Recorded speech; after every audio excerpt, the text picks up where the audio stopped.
Let's make this episode a special one by just being ourselves and loving ourselves just the way we are. Let go. Forbes News giving some insight on about why Kamala, China, and the Democratic Party, where they kind of dropped the ball. Let's see what they have to say. And I know that when people are concerned about the economy, people are concerned about, hey, how can I put food on the table to pay for my kids, to pay for myself? How can I keep this roof over my head? They're not thinking about those other issues, and the other issues really take a back seat. Do you think in this election particularly, Democrats took minorities and different demographics as a monolith, took them for granted a little bit? 100%. We just assumed that they would be there for us. And at the end of the day, they weren't. I mean, Donald Trump won with Hispanic men. You saw the black vote go more for Donald Trump than previously has gone for any other Democratic presidential candidate.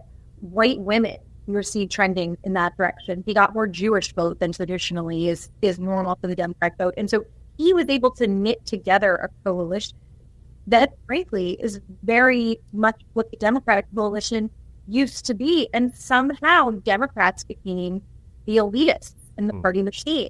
And I do think that there was some resentment amongst the rank and file of feeling like they had been lied to about Joe Biden's mental acuity for the last however long. And then overnight, he's replaced with this woman who no one had elected, who no one had ever voted for. And you and I spoke exhaustively about all the reasons that she was the only person that made sense in that moment. But it doesn't mean that it didn't rub people the wrong way. And so I do feel like there is this sense among rank and file in the party that, these decisions are being made for them by nameless, faceless operatives in the Beltway who don't understand my problems, who don't understand what it is that I need, and who never came forward with real solutions for me and my family. So I think that for those people in the party who are going on cable news today and saying that this is about the country being racist and sexist and misogynistic, I'm not going to say that that doesn't exist in some form or fashion, but I do not think that that is why the election went the way that it did. Mm-hmm. And if we don't take away the actual lessons for how we got here, we're going to be here again in 4 years. I think that's a really interesting point because in 2016, when I talked to Democrats after Hillary Clinton's loss, there was this profound sense of sadness in the party. Today, the day after Donald Trump won in 2024, it feels different. It feels like there's a shift where there's more anger, there's more finger pointing, and there's this sense of, hey, we need a wake-up call. There needs to be a shakeup in the Democratic Party. So can you point to the moment where it went wrong? Was it Joe Biden not stepping out? Was there not being an open selection after he did eventually drop out? Who's to blame here, do you think? Well, and I do think it's important to point out, I think there's a difference between this year and 2016. 2016, Hillary Clinton is a highly polarizing figure who I happen to respect and love, but who for decades was battered around by the Republicans at every level and was a little bit of a lightning rod herself. That said, had James Comey not done what he did 3 days before the election, I think that she could have and would have become the first female president of the United States. And I think that in 2016, there was a level of shock and trauma because what we had seen in the polls was so far from what the outcome ended up being. For last night, I think that, for anyone who's leaning about the polling, I think the polling was pretty dead on. I mean, the polling was very consistent all along that this thing was going to be a point toss. And at the end, he won all these states, but he won them by 1 point, 2 points. It wasn't like massive margins in terms of points. So in any event, I think where things went wrong was Joe Biden implodes over the summer.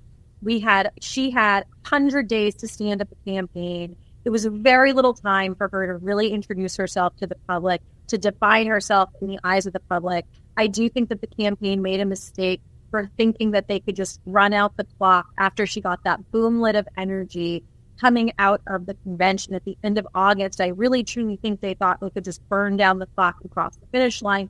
And it took her too long to come up with concrete policy proposals that matter to the groups that were going to decide this election. It took her too long to stand up a robust travel schedule, and it took her too long to start doing serious interviews. And then at the end, She it only did felt two. good because it looked good. She's out with Bon Jovi. She's out with, Beyonce. She's on Saturday Night Live. But I think that to, again, everyday voters, that stuff almost plays the other way. It feels like you don't understand me. You're running around with celebrities. You're running around with millionaires and billionaires on private planes, and it doesn't connect.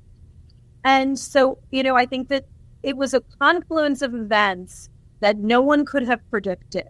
Having She was a rock star. Donald Trump in the garbage truck in the barbershop. She went to the barbershop, but she looked weird. gone into the last several months that Biden would have imploded the way he did after that debate in June. But if you go back and look at everything, I think that history is going to hold Joe Biden accountable for not at the end of last year saying, you know what, I did what I said I was going to do. I steadied the country after COVID. I took the White House back from Donald Trump, and now I'm going to pass the baton. There should have been a robust primary process. That's when the queen rises to the top. That's when you see who does the best on the national stage. That forces you to come up with policy ideas, that forces you to do interviews. And, we were deprived of that process because of Joe Biden and the people around him wanting to hold on to that personal power in the White House. And we lost last night as a result. The new folding. Now that's what I deeply agree with right there. That the Democratic Party should have had a primary and should have had another candidate run. Um, I think that's what a mistake was for them. They should have had a primary, had candidates run because Kamala represents more of the same. If you found any of this content valuable, please like, share, subscribe to my channel. Love yourself. Treat yourself. Don't beat yourself. Love yourself. Holla. Yeah.